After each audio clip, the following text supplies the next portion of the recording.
From self-fulfilling prophecies to cruel twists that echo past choices, these stories show life's dark humor and fragility. Join us as we uncover the tragic details of these deaths that blur the line between fate and coincidence, exploring the uncanny events that shape their ends. Witness how fate's unexpected hand turned ordinary moments into eerie legacies.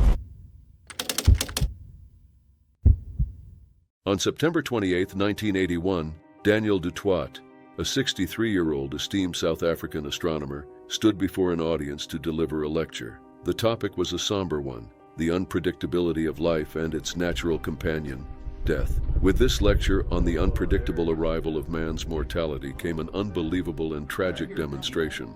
Born on December 15, 1917 in Springfontein, South Africa, Daniel Stephanus du Toit had an early fascination with the heavens.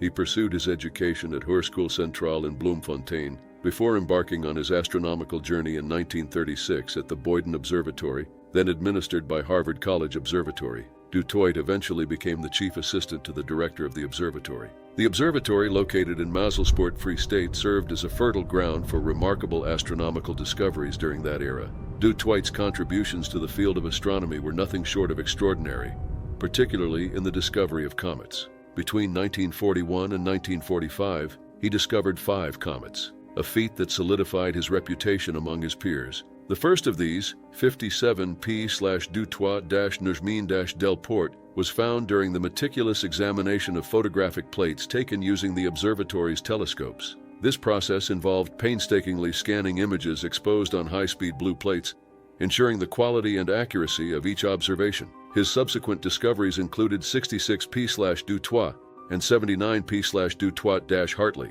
both of which continued to be of interest to modern astronomers. Comet 79P, for instance, has undergone significant changes since its discovery in 1945, including the fragmentation of its nucleus, which led to its rediscovery in 1982 after years of uncertainty. After World War II, in 1946, Du Toit shifted his career path, leaving the observatory for work in the building industry. Despite this transition, his legacy in astronomy remained. However, life dealt him a difficult hand when an accident forced him into early retirement after he lost a leg. Yet it was not a tragic injury, or even the peril of his earlier stargazing, that claimed him. Instead, the twist of fate came in the simplest form: a peppermint. Du Toit's reputation as a significant astronomer persisted. On September 29, 1981, the 63-year-old former astronomer was delivering a lecture. It was a heavy topic, focusing on life's unpredictability. As he concluded his thought-provoking address, he left the audience with a chilling reminder that death could come at any time. But as the audience sat with this somber warning, Du Toit engaged in a mundane activity. What followed next was an act almost too surreal and ironic to believe. The former astronomer unwrapped a piece of peppermint candy and popped it into his mouth. He instantly began to choke. Despite immediate attempts to save him, the mint became lodged in his throat, cutting short his life in a sudden and dramatic twist that mirrored the very theme he had just discussed. The circumstances surrounding Daniel du Toit's death evoked both shock and a sense of bitter irony. Here was a man who spent years uncovering the mysteries of the cosmos, tracing paths of comets as they traversed the endless expanse of space. In his final moments, as if scripted by fate itself, he embodied the very truth he spoke. It was ironic that his demise was brought about by a humble mint, which truly illustrated his last words. Convicted in 1981 for a heinous crime, Michael Anderson Godwin's life unfolded through a series of consequential events, culminating in a death that echoed the very punishment he once faced, yet managed to escape. Some would say his death was a case of poetic justice, but what happened to the 28-year-old? In 1978, Michael Anderson Godwin, who also went by the name Michael Anderson Sloan, was serving time for a robbery conviction when he was allowed temporary work release. During one of these periods, he committed a brutal crime. The victim, 24-year-old Mary Elizabeth Royam, was found in her West Columbia apartment, where she had been assaulted and struck repeatedly with an electric iron.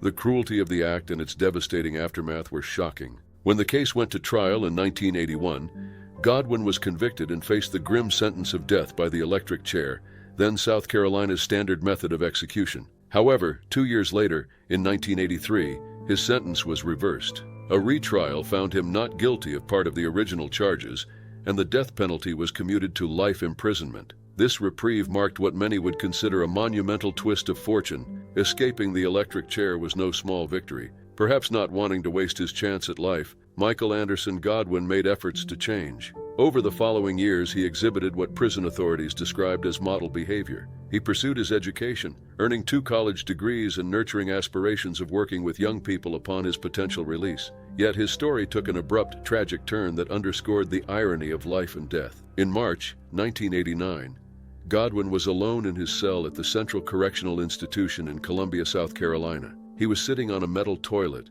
completely naked, attempting to repair a pair of malfunctioning earphones connected to his television set. Due to prison regulations, only earphones were allowed, and Godwin, lacking proper tools, decided to use his teeth to strip the insulation from the wires. Unbeknownst to him, his method of improvisation would prove fatal. The metal toilet he sat on, combined with his contact with the exposed wires, created a conduit that led to an intense electric shock. The current surged through his body, amplified by the metal beneath him, a conductive surface, and stopped his heart on the spot. The electrocution left severe burns on his mouth and tongue, a cruel irony for a man who had narrowly escaped death by electric chair years earlier. Godwin was discovered lifeless during a routine cell check, with the coroner's report confirming accidental death. The irony of Godwin's end was impossible to overlook. Here was a man who had spent years under the shadow of an electric execution, and just when he thought he had escaped that fate, he died through electrocution of his own making. His death was an incredible twist. For some, this outcome might have appeared as poetic justice, considering that an electric iron was the weapon used in the crime that sealed his fate. For others, it was a tragic conclusion for a man who, despite his dark past, had shown signs of reform and a desire to contribute positively to society. If anything, his death was proof that fate, and maybe uninformed decisions, proved the limits of human control. In 2002, Guillermo Lopez Langarica, widely known as El Kanaka, was arrested for driving under the influence in Guadalajara, Mexico. But his story didn't end there. That day, a drunk Lopez Langarica gave a hilarious interview. Years later, in 2007, the interview became viral on YouTube due to the man's eccentric behavior and memorable phrases that resonated with audiences. The video spread like wildfire, garnering millions of views and catapulting Lopez Langarica into the limelight. But the man's fame was short-lived. A year later, his life tragically ended in another drunken accident. In the 2002 video, Lopez Langarica, in an alcohol-induced state, vehemently protested his arrest, insisting that, although he was indeed driving under the influence, he hadn't been in an accident. He accused the police of stealing 50,000 pesos and declared himself the son of a supposed high-ranking official, the president of an organization he called Kanaka, which didn't exist. His claims were, however, unfounded and even absurd, but coupled with his slurred yet passionate delivery, they struck a chord with viewers, turning lines like, "Write this down," and "They tied me like a pig" instant classics within Mexican internet culture during the era of the so-called old internet. Despite this newfound fame, Lopez Langarica remained a figure whose life was marked by hardships and contradictions. He was known as a good-natured cynic, a chatterbox, a party-goer, and someone who loved sports. Yet the viral fame that brought him recognition was something he never fully embraced. He disliked being approached by strangers seeking autographs and regretted the infamy that followed him. On September 25, 2008, just a year after he achieved fame, the unexpected occurred. Lopez Langarica was run over by a heavily intoxicated driver, a woman named Silvia Teresa Borbon Valenzuela, in Guadalajara. The accident was as sudden as it was tragic. Lopez Langarica, who had faced public scrutiny and laughter for his drunken antics, was ironically sober at the time of his death. The driver's bizarre claim that someone had placed the body under her car added an unsettling element to the incident, but it did not alter the grim reality. Lopez Langarica died on the scene, his life ending in an instant, under bitterly ironic circumstances. The accident made national news, sparking shock and debate. For many, the tragic twist was too obvious to ignore. A man who rose to fame for his comical, intoxicated confrontation with the police was killed by an intoxicated driver. This unexpected and twisted end was yet another proof of the cruel unpredictability of fate, an irony that left many speechless. Tributes flooded social media and YouTube, where users posted farewell messages and shared the video that had initially brought him fame. T-shirts with his catchphrases and other memorabilia appeared in markets, cementing his status as a part of Mexican pop culture. His legacy, encapsulated in parodies, remixes, and references, became both a source of laughter and reflection. He was immortalized as San Kanaka by some, with claims of ghostly apparitions adding a surreal conclusion to his tale. Lopez Langarica, the man who was tied like a pig and claimed as the son of the president of Kanaka, served as a reminder of how easily the lines between humor and tragedy could blur. Behind the viral clips and humorous anecdotes was a man who lived, struggled, and ultimately met an untimely end. On July 2, 2011, Philip A. Contos, a 55-year-old man from Parrish, New York, set out to participate in a rally, a protest against mandatory helmet laws. Known as a seasoned rider with 3 decades of experience, Contos joined approximately 550 other participants in an event organized by the Onondaga chapter of American Bikers Aim Towards Education, or ABATE. ABATE, an organization that advocated for the voluntary use of helmets while opposing state-enforced mandates, had held this rally annually for 11 years around the July 4th weekend. Contos was adamant about his position, but in an unexpected and ironic twist of fate, he died proving the opposite of his beliefs. At 55 years old, Philip A. Contos was an avid sportsman who worked in construction. He would often participate in activities such as archery, hunting, and fishing. It's safe to say he was an active man. Even more, he was a motorcyclist. Although he was not an official member of ABATE, Contos chose to join the rally that day to show his support for what he and many others saw as a symbol of personal liberty. In 2011, New York was one of 20 states that mandated helmet use for all motorcyclists. Contos didn't agree. In 2011, statistics from safety organizations such as the Governor's Highway Safety Association underscored the effectiveness of helmets in preventing fatalities. They stated that helmets meeting federal standards could reduce the likelihood of death by more than 40% in the event of an accident. Nevertheless, for many motorcyclists, the decision to wear or not wear a helmet was intertwined with notions of freedom and personal responsibility, values that Contos held. July 2, 2011 was a hot, sunny day in Onondaga. The rally started with a sense of shared purpose. Riders were informed that wearing helmets was optional. After all, they were advocating for the freedom to choose. Contos chose not to wear a helmet. The ride was about 30 miles long from Syracuse to Lake Como near Cortland. As the procession of motorcycles wound its way along the roads, the unexpected occurred. Contos, riding a 1983 Harley-Davidson, encountered sudden difficulties. According to reports, his motorcycle fishtailed when he applied the brakes, leading him to lose control. In a split second, he was thrown over the handlebars and struck the pavement, unprotected. The force of the impact resulted in severe head trauma, and Contos was pronounced dead upon arrival at the hospital. The attending police and medical experts revealed a sobering truth. Had Contos been wearing a helmet, his injuries would likely not have been fatal. The accident was the only recorded fatality in the 11-year history of the Onondaga ABATE protest rides. This fact deepened the shock and sorrow that rippled through the community, highlighting the unpredictability of life and the profound consequences that can arise from simple choices. Contos's death came as a true and powerful example of the risks associated with not wearing helmets. However, ABATE's stance on helmet laws reflected their belief that personal choice should outweigh government mandates. Despite this tragedy, leaders within the organization, including Christine Rathbun, president of the Syracuse chapter, affirmed that the accident would not alter their commitment to advocating for riders' freedom of choice. Rathbun expressed that while they mourned the loss of Contos, the underlying principle of individual rights remained unchanged. Philip A. Contos, a man who valued his freedom and joined a rally to support it, met his end in a manner that underscored the very risks he accepted by choosing to ride without a helmet.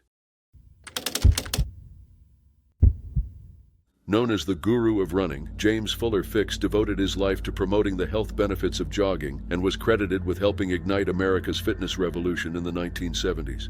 Yet his death was marked by an irony that resonated deeply with the public and sparked debates in the medical and fitness communities, an unforeseen conclusion that seemed to challenge everything he had stood for. Born on April 23, 1932 in New York City, Fix graduated from Trinity School and Oberlin College. His father, Calvin Fix, was an editor at Time magazine. Despite his intellectual background, Ficks's early life was not marked by health or athleticism. In fact, up until his mid-30s, Ficks led an unhealthy lifestyle. He smoked 2 packs of cigarettes a day, indulged in rich foods, and weighed 214 pounds. The turning point came at age 35 when he decided to overhaul his habits and create a very different life for himself. As a result, he quit smoking and started running. The result was astonishing. Within a few years, Ficks transformed himself into a paragon of fitness. He lost over 60 pounds, built a lean physique, and began running up to 80 miles a week, participating in marathons, and inspiring countless others through his example. In 1977, he published The Complete Book of Running, which became an instant bestseller and solidified his reputation as an advocate for the power of physical fitness. Ficks was credited as one of the creators of the fitness movement in America. The Complete Book of Running sold over 1 million copies. The content of the book highlighted the benefits of running and declared that regular exercise could significantly extend life expectancy. Ficks spent the following years of his life writing and speaking passionately about the benefits of exercise, arguing that an active lifestyle was key to a long and healthy life. Ficks's beliefs, however, were built on a strong conviction that exercise alone was sufficient protection against heart disease. He often cited theories that marathon runners developed immunity from heart issues and downplayed the importance of diet. Although Ficks knew that his father had died of a heart attack at the age of 43 after an earlier attack at 35, he trusted that running and abstaining from smoking would safeguard him from the same fate. He did not routinely seek medical checkups and reportedly refused cardiovascular stress tests, even when advised by friends and experts. His refusal to know the exact state of his health might have pointed to an underlying fear. Maybe Ficks suspected he wasn't as healthy as he wanted to be, and maybe he was afraid to find out for sure. On July 20th, 1984, Ficks, aged 52, set out for his daily run along Vermont Route 15 in Hardwick. Partway through, he collapsed and died beside the road. A passing motorcyclist discovered his lifeless body beside the road.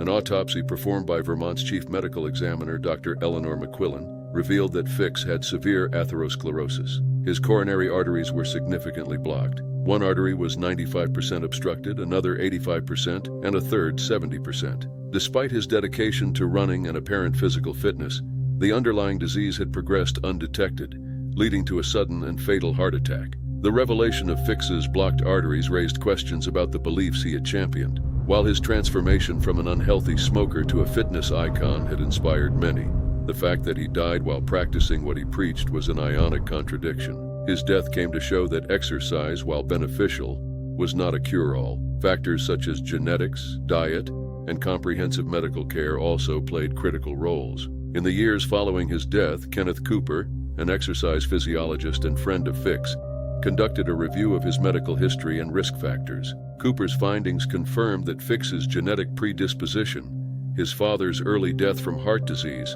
combined with his history of smoking and high levels of stress, as well as his somewhat deficient nutrition, contributed significantly to his fatal condition.